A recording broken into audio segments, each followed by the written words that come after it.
지금 시기가 시련과 고난과 두려움 가운데에도 이렇게 또 예외의 자리로 나오신 우리 꿈꾸는 성도님들을 축복하고 사랑합니다. 우리 옆 사람들과 그냥 멀리나마 침 튀기지 마시고 인사하셨으면 좋겠습니다. 사랑합니다. 축복합니다. 네. 얼마나 요즘 심각한지 제가 아는 분이 엘리베이터를 타는데 여기 물이 떨어졌다고 합니다. 그래서 물이 떨어져가지고 엘리베이터 탔는데 그 옆에 사는 한 분이 그걸 보더니 지금 열이 나시는 거 아니냐고, 땀 흘리시는 거 아니냐고 갑자기 막 물어보더랍니다. 원래 평소에는 말도 잘 안 하시는 분인데 그만큼 지금 코로나 때문에 열 나시는 거 아니냐고, 이런 물만 적셔도 열인 줄 알고 사람들이 경각하는 이 시기에 분명히 우리 하나님께서 물론 주의도 해야 되지만 꿈꾸는 기회를 지켜주시고 인도해 주실 것을 믿습니다.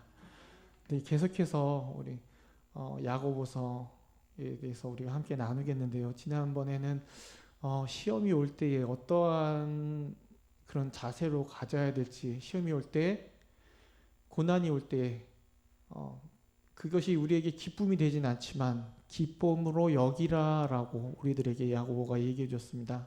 그것뿐만 아니라 인내를 이루기까지 어떻게 해야 되는지, 어떤 자세를 가져야 되는지, 그 인내에 필요한 지혜라든가 무엇을 구해야 되는지를 우리들에게 말씀해 주셨는데요. 계속해서 오늘 시험이 왔을 때 어떤 참는 방법에 대해서, 어떻게 이겨내지는 데서 계속 야고보는 얘기해 주고 있는데요. 인내하는 것, 특히 시험 가운데 참는 것은 말씀드렸지만 어렵습니다.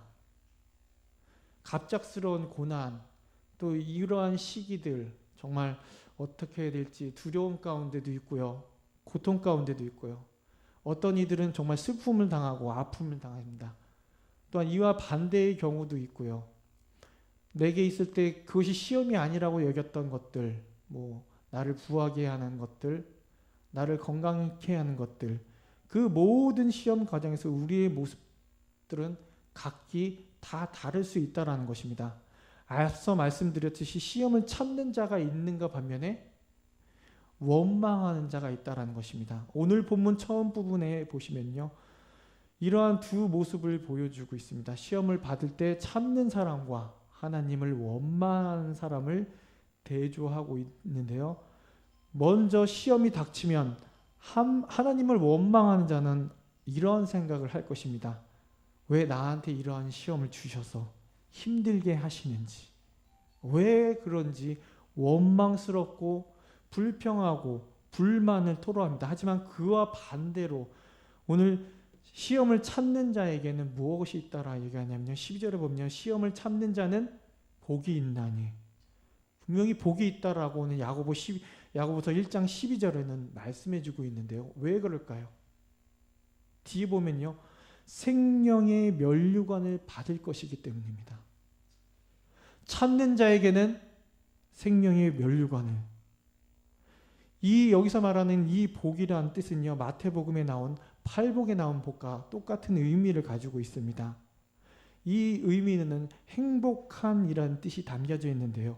그런데 이게 그 감정적으로 나는 행복해 라는 뜻과는 전혀 다른 우리 종말적인 개념, 우리 세상 끝날에 가질 그 복을 의미한다라고 얘기하고 있습니다. 그래서 하나님으로부터 오는 복, 결국 이 종말적인 이 복은요, 모든 것이 하나님으로부터 나오고 하나님으로 말미암고 하나님께로 가는 것을 말합니다. 그래서 우리의 삶은 처음부터 마지막까지 하나님의 뜻 가운데 이루어진다는 사실을 우리들에게 알려주고 있다는 삶입니다. 그래서 우리는 참을 수 있다는 것. 왜요? 하나님이 인도하시기 때문에. 그래서 12절 마지막 부분에 생명의 면류관을 받을 복을 받기 위해서 우리는 참을 수 있다라는 것입니다. 이 생에서 주는 복과는 전혀 다른 것입니다. 물질, 명예, 자랑, 그런 것과는 비교가 안 되는 것을 받는 그러한 진정한 생명의 면류관을 받기 때문에. 그런데 여기서 우리가 한 가지 좀 주의해야 할 것이요. 면류관을 받기 위해 우리가 행동해야 하는 것일까요? 내가 이 복을 받기 위해 생명의 면류관을 위해서 살아가는 것일까요? 이거는 이제 좀 잘못된 접근인데요. 우리가 인내함으로 참고 견디며 희생하는 이유가 첫째로 장차 받을 상, 그 빛나는 면류관을 위해 서고 그 다음에야 우리가 섬기는 사람을 위해 한 것이 된다면 그것은 우리에게 있어서 헌신이 아니라는 것입니다. 희생이 아니라는 것입니다. 우리가 얻고자 하는 상을 위해 선행을 한다면 우리는 누구를 섬기고 있는 것일까요? 우리가 섬기고 인내하는 주된 동기는 다른 것이 아니라 하나님과 이웃에 대한 사랑이라는 것입니다. 그리고 마치 마지막 날에 슈퍼 그리스도인들에게 나눠주실 몇 개 안 되는 그 면류관을 받으려고 경쟁하고 있는 것이 아니라는 것이기 때문입니다. 하나님은요, 끝까지 신실하게 인내하고 참고 기다리며 모든 그런 자들에게, 믿는 자들에게 면류관을 분명히 주신다고 하셨다는 사실입니다. 바울은 이에 대해서요, 디모데후서 4장 8절에 이와 같이 말씀해 주고 있는데요. 제가 읽겠습니다. 이제 후로는 나를 위하여 의의 면류관이 예비되었으므로 주 곧 의로우신 재판장이 그날에 내게 주실 것이며 내게만 아니라 주의 나타나심을 사모하는 모든 자에게도니라. 이렇게 주를 사모하는 자에게 면류관을 주신다는 것입니다.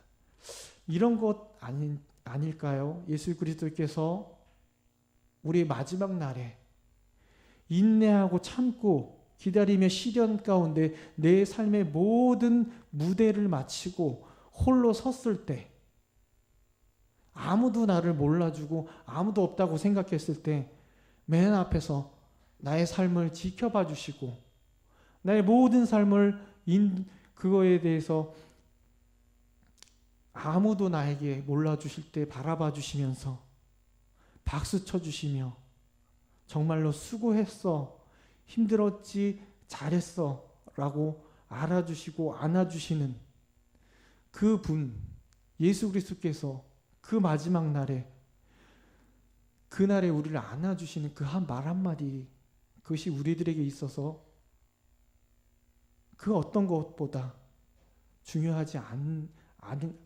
않냐라는 것입니다. 나는 되게 아둥바둥 산 것 같은데, 내 모습은 너무 부끄러운 것 같은데, 그럼에도 불구하고 나를 안아주시고 아무 말 없이 눈물 닦아주시며 수고했다. 저와 여러분이 이 한마디를 듣기 위해서 지금을 찾고 있는 것이 아닐까요? 그래서 하나님은 이와 같이 시험을 찾는 자에 대해서 이와 같이 얘기해주고 계십니다. 12절 중반에 보면요, 하나님을 사랑하는 사람이라 라고 정의해주고 있는 것입니다. 그분의 사랑을 알기에, 그분만이 나를 알아주시기에, 그리고 그 사랑이 너무도 우리를 이제 이 자리까지 이끌어 주셨기 때문에 우리는 그 사랑으로 인해 참을 수 있고 그 사랑으로 인해 이 자리 견디어 낼 수 있다라는 사실입니다.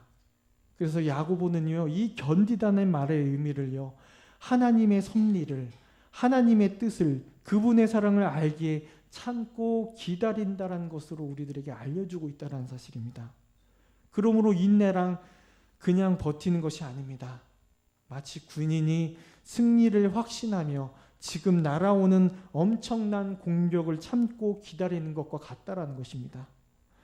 하나님의 섭리 가운데 우리는 이미 승리했기 때문에, 우리가 끝을 알고 그 마지막을 알고 있기 때문에, 그러므로 우리는 지금 이 어려운 시련과 고난 가운데서도 참을 수 있다는 것입니다. 이미 우리는 그 끝을 알고 있기 때문에, 이미 승리를 주셨기 때문에, 아직은 아니지만 이미 우리에게 주시는 그 승리를 향하여 우리는 달려나아가는 것입니다. 그런데 여기서 우리가 한 가지 꼭 기억해야 하는 것이 하나 있는데요. 시험을 받을 때 우리들의 태도입니다. 물론 견디고 하나님의 도움을 바라며 인내할 수도 있지만 반대로 그렇지 않은 모습도 있습니다. 너무 가악한 시련 앞에 하나님이 악의를 갖고 있다며 비난하고 모든 것을 하나님이 책임으로 돌리며 하나님을 공격하는 것입니다. 그런 자들은 이렇게 생각합니다. 하나님이 자신을 너무 심각하게 시험한다고, 자신들을 제 쪽으로 밀어붙여 마치 일부러 넘어지게 하는 거 아니냐라고. 결국 그들은 참지를 못하고 포기합니다. 왜요? 실패가 불가피하다고 믿고 넘어진다는 사실입니다. 그리고 내가 하나님께 시험을 받는다라고 말합니다. 더 심하게 말하면요, 하나님이 나를 파멸로 이끌고 계신다라고 그들은 말합니다. 하지만 이에 대해서 야고보는 분명하게 말하고 있습니다. 13절 앞부분인데요. 하나님께 시험을 받는다 하지 말아야 함을 가르쳐주고 있습니다. 왜요? 하나님은 악에게 시험을 받지도 아니하시고 친히 아무도 시험하지 않으시기 때문이다라고 13절에 말씀해 주고 있습니다. 하나님께서 우리에게 복을 주시기 위해, 우리를 더 정결케 하시기 위해, 거룩하게 만들기 위해 시험을 하십니다.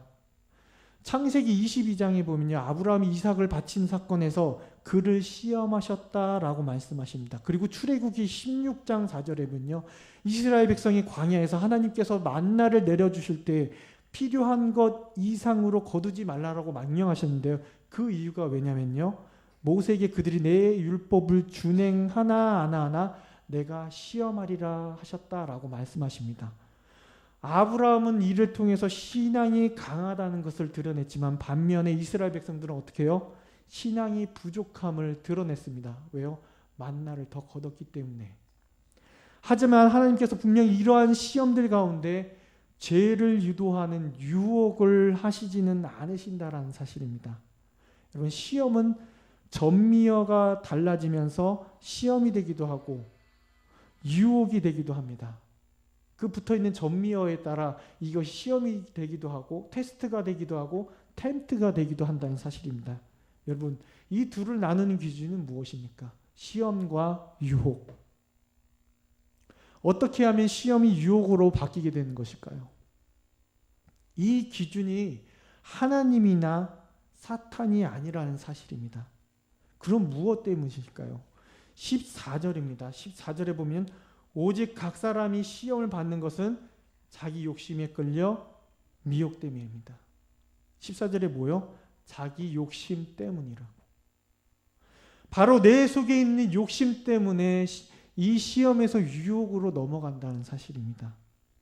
우리가 시험을 인내하면 견디게 된다면 그것은 우리에게 복이 되는 테스트가 되지만요, 이 시험 앞에서 내가 불평하고 원망하고 영혼이 황폐해진다면 그것은 죄를 초래하게 된다는 사실입니다.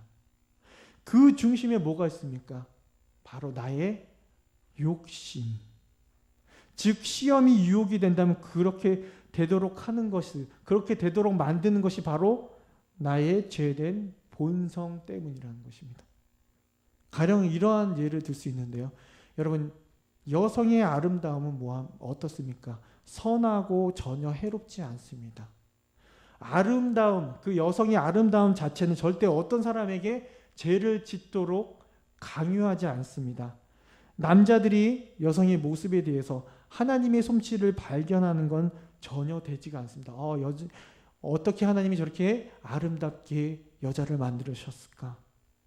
오히려 찬사와 감탄의 자세를 가질 수 있습니다. 하지만 그렇게 남자들이 그런 초연한 자세를 가지기는 어렵습니다. 왜요? 아름다움을 인정한 것이 아름다움에 대한 욕구가 되고, 아름다움에 대한 욕구는 아름다움에 대한 정욕이 되기 때문입니다. 뭐가 잘못된 것인가요? 하나님이 창조하시고 여성이 잘 가꾼 아름다움이 문제인가요?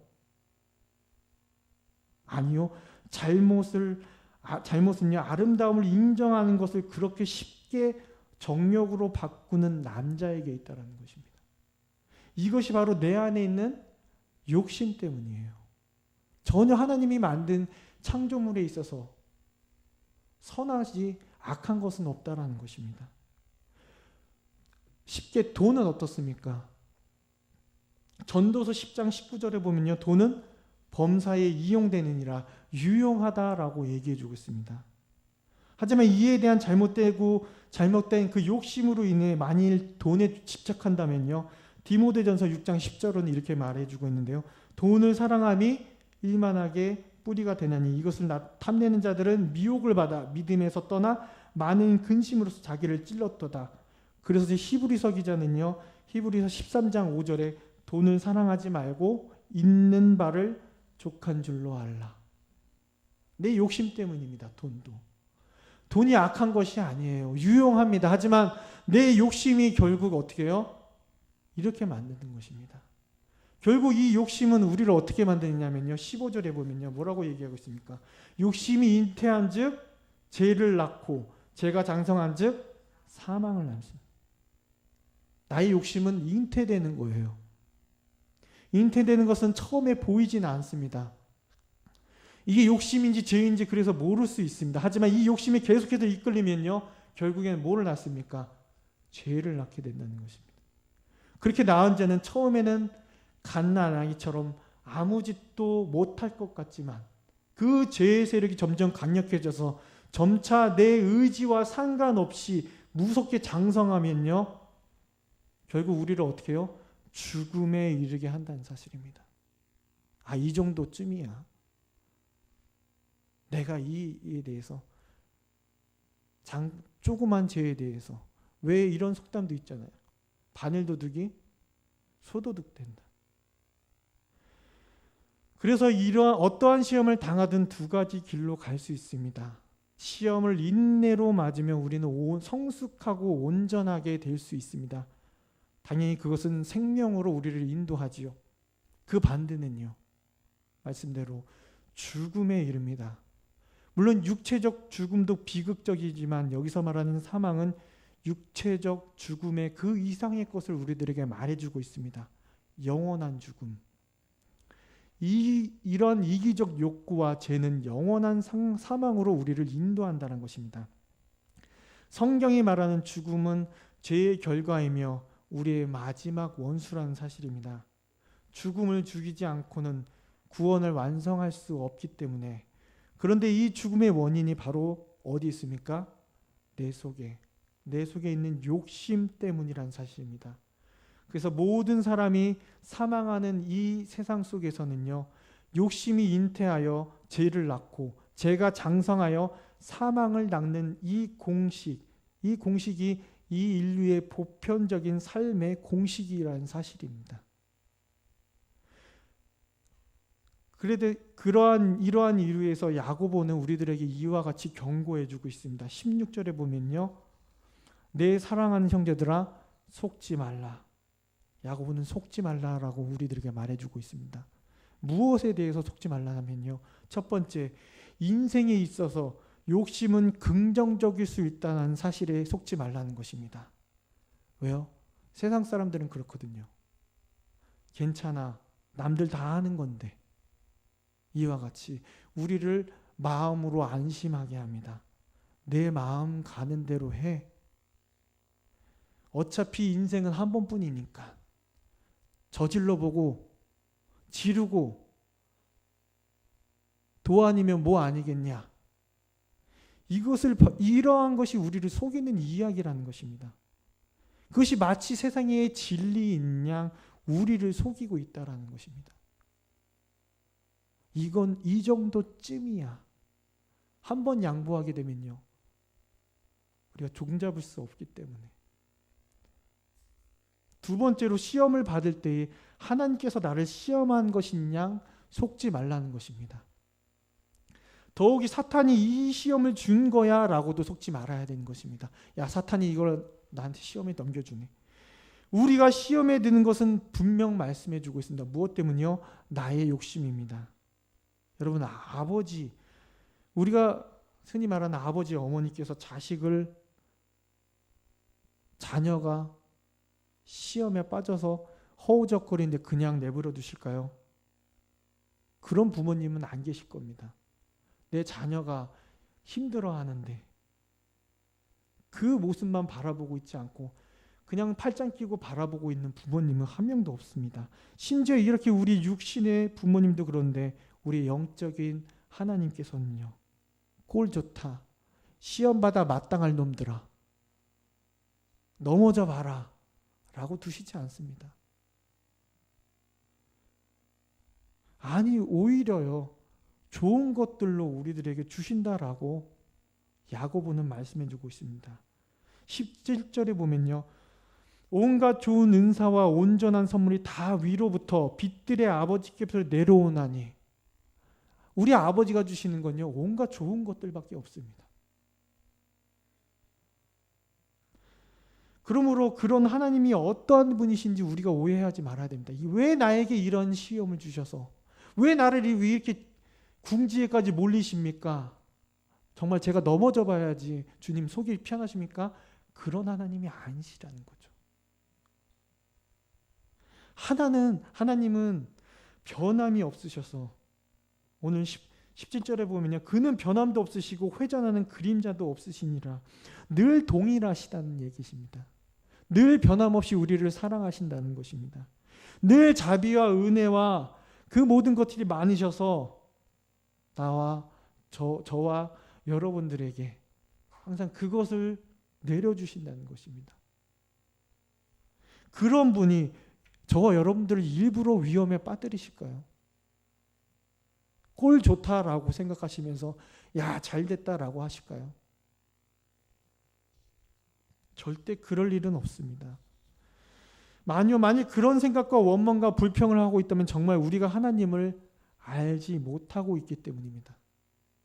하나님은 분명 온갖 좋은 은사와 온전한 선물을 주시는 분이기 때문에 이것이 우리가 사는 인생 가운데 모든 시험과 어려움과 고난 가운데 인내를 온전히 이루게 하는 것들이라는 사실입니다. 우리를 도와주고 우리를 일으켜 세워주는 선물을 하나님께서 주신다는 것입니다.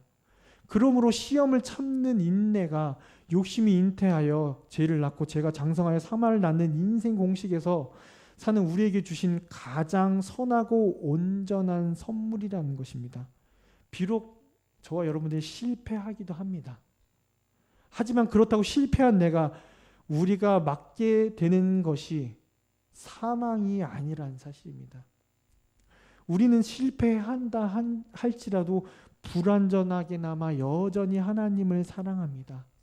하나님은 우리의 약함을 아시기 때문에 그리고 그 변함없으신 하나님께서 마찬가지로 우리가 변화될 수 있는 존재임을 알고 계십니다.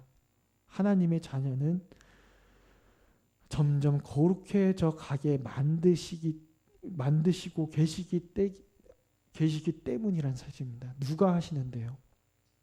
전능하신 하나님께서 우리를 그렇게 만들어 가시고 계시는데 여러분, 저와 여러분들이 변하지 않을 수 없다라는 사실입니다.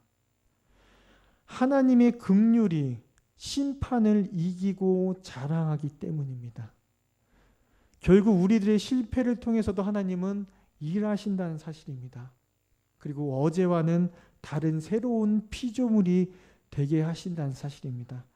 이것이 우리에게 주시는 하나님의 온전하고 좋은 선물이라는 사실입니다.